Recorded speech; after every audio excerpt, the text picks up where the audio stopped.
Hello, welcome to McClendon Studios, Random Thoughts and Observations, getting these videos. I'm your host, David E. McClendon Sr., and today we're going to talk about Band Night 1977. Back on February 28th, 1977, the Crescent High School Band room burned down. This was one of those portable class buildings, and the band and the chorus shared the building.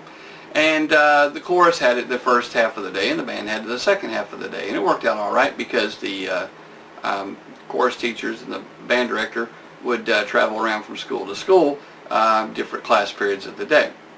Anyway, that morning, the janitor had gone into the class building, turned on the heat to get it warmed up so that it would be warm when the chorus students got there. And after he went around the school getting everything opened up for the day, he looked outside and noticed that the band room was on fire. And so he called the fire department. And when I showed up for school that day, there were fire trucks everywhere, even fire truck parked in my regular parking space. And I looked, and lo and behold, the band room had pretty much been gutted, not completely, but pretty much been gutted. And the two tubas were welded to their chairs, or heat attached to their chairs, had been brought out from the fire during that time. Anyway, most of the band-owned instruments were destroyed or seriously damaged, and some of the uniforms were destroyed or seriously smoke damaged, but a good many of them were not destroyed because most of the band members already had a uniform back home that had been issued to them for the school year. So most of the uniforms were checked out by band students. Anyway, we didn't get to have band the rest of that year. We had to have, our class was in the athletic building, which is the locker room for during the football games, and there just simply wasn't room to have any band, and a lot of the instruments were destroyed, personal instruments and the school instruments as well were destroyed, so there was no band the rest of the year. We just sat in the locker room. We were free to go. We were free to go to the library if we wanted to, or free to go ahead and leave early if we liked to, because band was the last period of the day. Anyway, like I said, a good many of the uniforms were destroyed. And prior to that, it had been the early 1950s since the band had had new uniforms, so the ones that we had were pretty threadbare anyway. And they were kind of on their last legs. And so the school board finally decided to get new uniforms for the band. Now every year the football players got two complete brand new sets of uniforms, but the band wasn't allowed that. Anyway, so the school put together a band booster club, and the parents went and worked to try to help us get money together to go to different band events and that type of thing. And so it really took off because of this fire. And the new uniforms were ordered. Well, my father is a little excitable at times, and these uniforms hadn't come in yet. And we're getting close to the first of the year, and they hadn't come in. And he calls the company that's supposed to provide the uniforms. They were supposed to be there by the first of the school year, and they were not.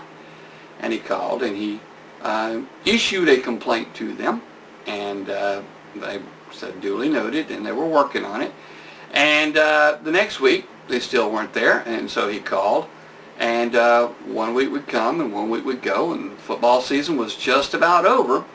And band night was to be held the next to the last home game, which was also next to the last game of the season. Anyway, because the last two games were home games. Well, we were set up to play Saluda High School on our band night. And Mr. Johnson had issued a invitation to Saluda to perform at band night, because it was band night. It's a very special night for the bands, and you know, bands should really kick out and perform very well. And so he issued an invitation for them to be a part of our band night, and they accepted. And they were a really wonderful band, really nice people. And both bands applied to their school and asked for a halftime extension. Well, the rules of the high school league at that time were that if you had a halftime extension, one of the teams would have to take a 15-yard penalty on the kickoff of the second half. Well, both schools agreed to this, but it was going to be the home team that had to take the 15-yard penalty. Anyway, Coach Clark agreed to this. He had no problem with that, and everything was fine. We practiced and practiced and practiced, and lo and behold, just before band night, the very week before band night, my father called and he pitched an absolute fit, and he threatened and intended to sue the company because it was a breach of contract. They were supposed to, by their contract, deliver the uniforms before the start of the football season, and they had not arrived yet. And so he threatened to sue them, and he went ahead and initiated that with our attorneys. And the company agreed to go ahead, and what they did was they took uniforms that they had already produced for another school. They were running way behind, but uniforms they produced for another school, and they sent them out. But they didn't have the emblems on the breast pocket that said Crescent High School. And so they sent those emblems along with the uniforms. And they put these on an Eastern Airlines jet and flew it into the Greenville-Spartanburg International Jetport. And my father sent a truck up there to bring them back to Iowa. And my mother and Joyce Gerard, who was the president of the Band Booster Club, sat night and day for several days sewing these pockets on the uniforms. And then the day before the band night was scheduled to take place, they came to the school and made sure that everybody was suited up in a proper uniform. Everybody's uniform fit properly, and they had all the accessories they needed. And so just in time for the band night football game, we had our brand new uniforms. And so this was going to be wonderful. Here we are, our band night, a very special band night that we've been practicing all year long. We're going to have our brand new uniforms, and what better way to introduce the new uniforms is on band night. Well, the Saluda team showed up, the Saluda band showed up, and they went through their performance on their, they started from their side of the field, and we lined up just behind them, ready to walk out. As soon as they started off the field, it was supposed to flow very evenly. They had all worked it out where they would come off of the home side of the field, and we would enter from the visitor side of the field at the same time. Well, just before the Saluda the Saluda band finished their performance, Mr. Johnson came up going, cut, cut, cut, and he told us, don't take the field, don't take the field, go put your instruments up.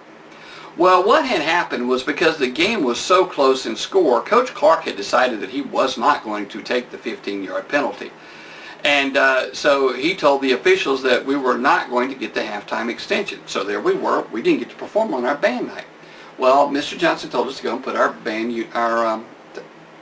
take off as much of our band uniform as we could without being perverted, but also to put our instruments up, which is what we did.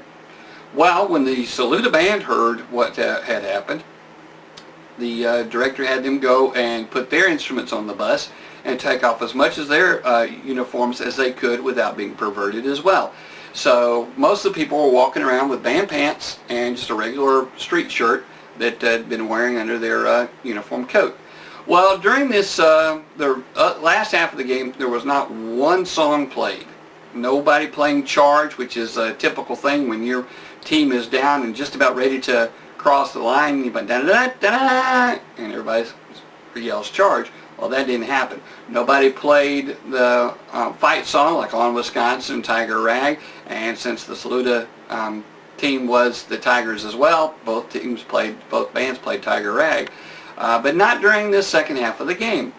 Anyway, and nobody played The Horse, which was a song that had been banned at Crescent High School by the school district. I have no idea why, but it was banned. But we played it anyway because, why not? We were always on the edge anyway, and what were they going to do, kick us out of school? But nobody played anything. And my father saw Coach Crawford walking out to the team bench. My father hollered at him. He said, come over here. And he started chewing this guy up one side and down the other, told him all about how he was going to make sure he got fired from the school district, make sure that he never worked as a coach ever again.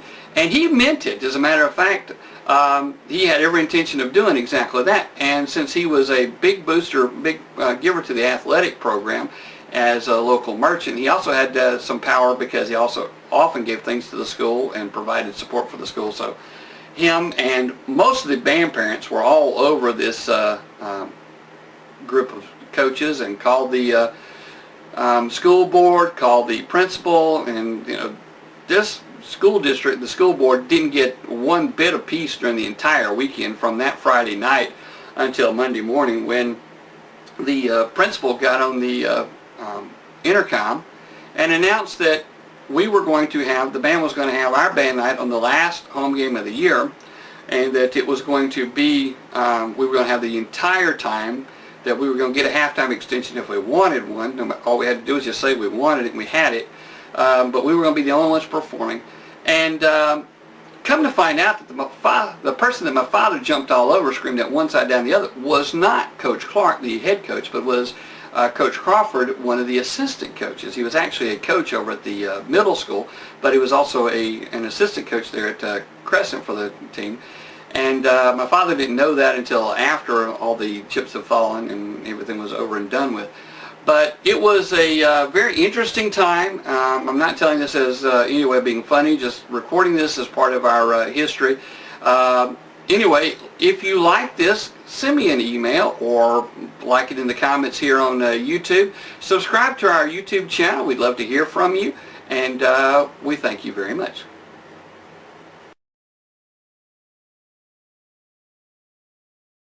This is a Federal Trade Commission required notice.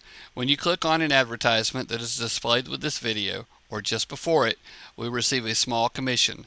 Sometimes, if you merely watch an ad, we receive commission. If you purchase anything by clicking on links on any of our websites, we receive a commission as well.